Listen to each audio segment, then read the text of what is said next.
بسم اللہ الرحمن الرحیم۔ السلام علیکم ورحمۃ اللہ وبرکاتہ۔ کیسے ہیں آپ لوگ؟ امید کرتے ہیں آپ لوگ خیریت ہوں گے۔ آج ہم الفقہ المیسر میں سے استنجا کے احکام پڑھیں گے، تو چلیے ہم سبق پر نظر ڈالتے ہیں۔ تو دیکھیے کیا ہے احکام الاستنجاء، استنجا کے احکام۔ قال اللہ تعالی فیہ رجال یحبون ان یتطہروا واللہ یحب المتطہرین۔ اس میں یعنی مسجد قباء کے بارے میں بتا رہے ہیں، ایسے آدمی ہیں جو پسند کرتے ہیں پاکی اور صفائی کو، اور اللہ تعالیٰ پاک صف رہنے والے کو پسند فرماتا ہے۔ وقال رسول اللہ صلی اللہ علیہ وسلم استنزہوا من البول فإن عامۃ عذاب القبر منہ۔ اللہ کے رسول صلی اللہ علیہ وسلم نے ارشاد فرمایا، بچو پیشاب سے یعنی پیشاب کے چھینٹے سے، یقیناً قبر میں عذاب اس کی وجہ سے زیادہ تر ہوتی ہے، یعنی عام طور پر جو عذاب ہوتے ہیں قبر میں ان کی وجہ سے، یعنی پیشاب کے چھینٹے کی وجہ سے۔ پھر ان کے بعد ہے یلزم الاستبراء قبل الاستنجاء، استبراء لازم ہے استنجا سے پہلے۔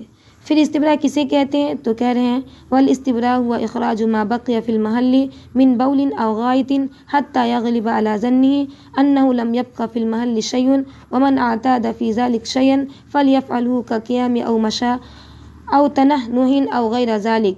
کہہ رہے ہیں استبراء وہ جو نکلے، یعنی استبراء کے بارے میں بتا رہے ہیں وہ بول و براز کی جگہ سے بقیہ نجاست کا نکلنا ہے، وہ نکلنا ہے بقیہ نجاست کا بول و براز کی جگہ سے، یہاں تک کہ غالب گمان ہو جائے کہ کوئی چیز باقی نہ رہا۔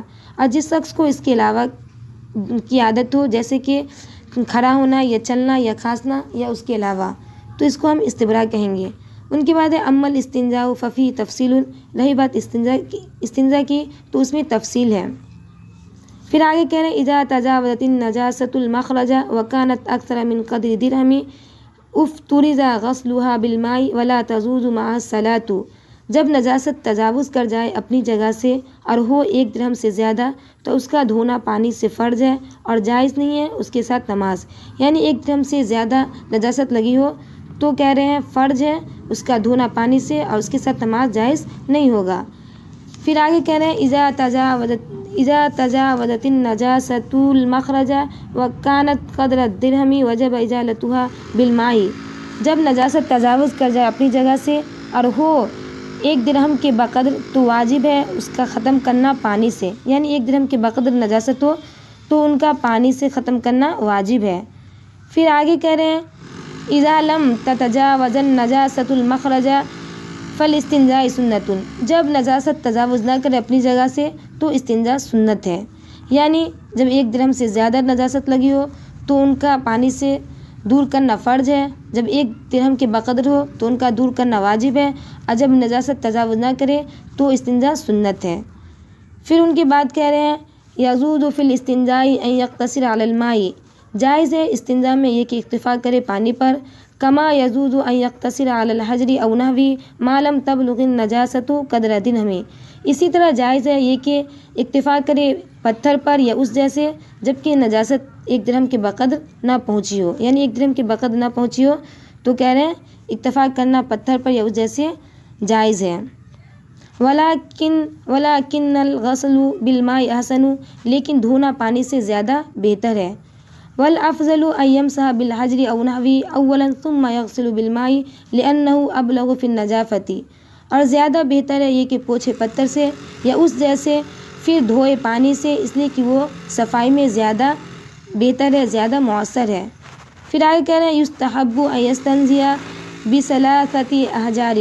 مستحب ہے یہ کہ استنجا کرے 3 پتھر سے، یعنی 3 پتھر سے استنجا کرنا مستحب ہے۔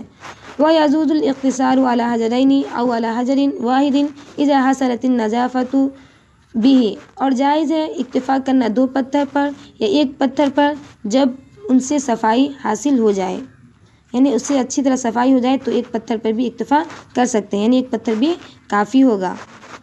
ان کے بعد ہے اذا فرغ من المسح بالحجر غسل يده اولا ثم غسل المحل بالماء۔ جب فارغ ہو پتھر سے پوچھنے سے تو اپنے ہاتھ کو دھوئے، پھر دھوئے پانی سے اس جگہ کو۔ ونظف المحل تنظیفا حتى تنقطع رائحته، اور اچھی طرح صاف کرے یہاں تک کہ بدبو ختم ہو جائے۔ واذا فرغ من الاستنجاء غسل يده ودلكها دلكا حتى تزول رائحته۔ اور جب فارغ ہو استنجا سے تو اپنے ہاتھ کو دھوئے اور رگڑ کر دھوئے، دلكها دلكا رگڑ کے دھوئے یہاں تک کہ بدبو ختم ہو جائے۔ آج کے لیے بس اتنا ہی، پھر ملتے ہیں نئی ویڈیو میں نئے ٹاپک کے ساتھ. تب تک کے لیے اپنا خیال رکھیے گا، اور اگر کچھ دقت یا پریشانی ہو تو آپ ہم سے پوچھ سکتے ہیں. انشاءاللہ ہم پوری کوشش کریں گے آپ کو سمجھانے کی. تب تک کے لیے اللہ حافظ. دعاؤں میں یاد رکھیے گا.